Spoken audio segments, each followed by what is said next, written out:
నిర్దోషములైన మాణిక్యములతో నిర్మించిన భవనంలో చుట్టూను దీపాలు వెలుగుతుండగా, అగరుధూపములను పరిమళాలను వెదజల్లుచుండగా, అతి మెత్తనైన హంసతూలిక తల్పముపై పరుండి నిద్రిస్తున్న ఓ మేనమామ కూతురా, మణిమయ ప్రభలతో ప్రకాశించుచున్న నీ భవనపు గడియను తీయవమ్మా.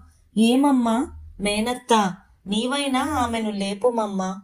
ఏమి, నీ లేవకుండగా నీ పుత్రిక మూగదా, చెవిటిదా, లేక బద్ధకస్తురాలా, లేక ఆమె ఎవరినైనా కావలి ఉంచినారా, లేక ఇంత మైమరచి నిద్రించుటకేమైనా మంత్రించి ఉంచినారా? ఆమెకే నిద్ర లేచుటలేదు. ఓ ఆశ్చర్య గుణచేష్టితుడా, ఓ శ్రీహపతి, ఓ పరమపదవాసి అని అనేకమైన తిరునామాలను అనుసంధిస్తున్నను ఆమెకు వినబడుటలేదేమి, ఇంకనూ లేవదేమి అని సంపదలతో తులతూగుతున్న ఓ కన్యను లేపుచున్నారు.